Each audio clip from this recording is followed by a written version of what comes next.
Welcome back to the channel. Today I want to talk about the most efficient way to get exotic class items after you've already unlocked one from the mission. We spoke about this a couple of days ago, but if you have managed to do the mission and you want to grind and farm for it, the best way in my opinion is to use the landing. The landing is a very smallish area with a nice little racetrack around the edge where you can see every single possible chest that you can pick up, and it's very easy and efficient. The only problem with it is because it's such a fast little circuit that you take, sometimes when you open a chest on one side and you go around the entire map, you come back, that chest is still there waiting to disappear. So if that happens, you just gotta chill for like 30 seconds until that chest disappears, and then I think about 15 seconds after that some chests will spawn back. But it's still faster than either of the other two areas, and I've been testing this a lot to try and find the most perfect efficient way.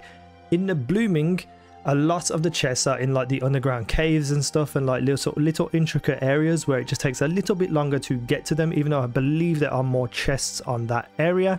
And some of the chests there are just going out of the way that you don't really need to. But the blooming, okay, it's fine, but nowhere near close to the landing. And the impasse is horrible. There's way less chests, and most of the floor is all cracked and broken, so you can't use your sparrow as often, and even if you do, you have to jump over gaps and stuff like that. So the impasse for me is just a big no. Just avoid it in general. I was trying to figure out which is the best, because obviously the ergo sum matchmaking overthrow changes every day, so I thought, what's going to be better for you to change every day with it, with the chance of getting ergo sums, or just stick on the landing? And honestly, the landing is phenomenal. On average, when doing this, I was getting a class item within 25 to 45 chests. It is a random drop rate, but it just felt like it was a lot quicker than anywhere else. The longest it's taken me to get a class item was 55 minutes. So if you don't know, any chest on the Pale Heart can have a chance of dropping the exotic class item at a 2% drop rate, I believe it is. That comes from just naturally occurring chests, to killing HVTs, to getting chests off bosses, to getting chests off the end of the overthrow, to the stitching event chests. And all in all, for me, this is the quickest and easiest and most efficient way to farm those chests. In terms of the stitching chests, I only usually do one of them, which is throwing the grenade. You're going to see it on screen at some point. And then I just leave the other one, because it's just, I mean, you can do it if you want, but it's just a lot of running around out of the way that you need to. So maybe if the stitching event is there and all your other chests are still waiting to respawn, you could probably pop that one, but I just always do the grenade one and nothing else, because it's just more efficient in my opinion. And the great thing about the landing is that a lot of the public events do not bother you in the place that you are driving, except for one of them.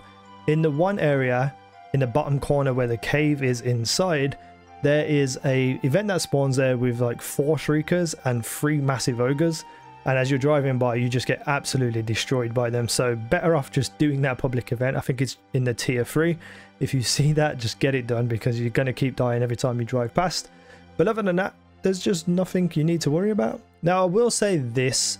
I always pick up the wither materials.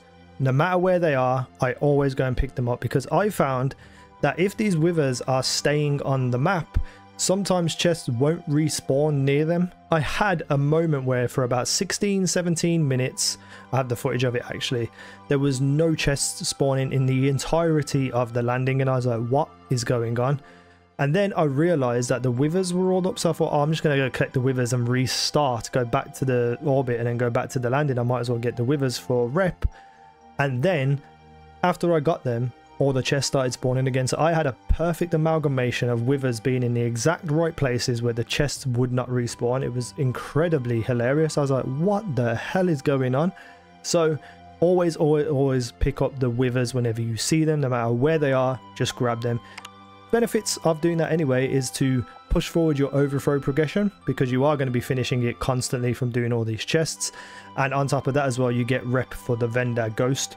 So there's no reason not to pick them up really, and it only gives you a little bit of progress towards overthrow, so you can constantly be doing chests without having to do public events and adding hundreds and hundreds of progress onto it.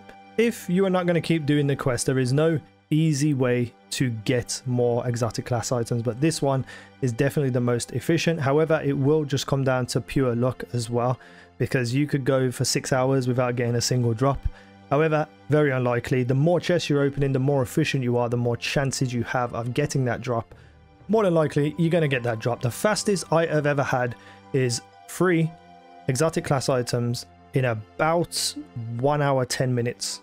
I got very, very lucky, but it really, the 2 of them were incredible rolls as well, so I was very, very lucky. So just be warned, this could take you a while, but the more you do this, the faster you learn the route to take. You are just going to be flying through this area. So yeah, just a little bit of a tip if you are trying to farm and grind this. This is definitely the easiest way to actually do this. And yeah, I hope it helps. So thank you for watching. I've been easynow. You guys have been awesome.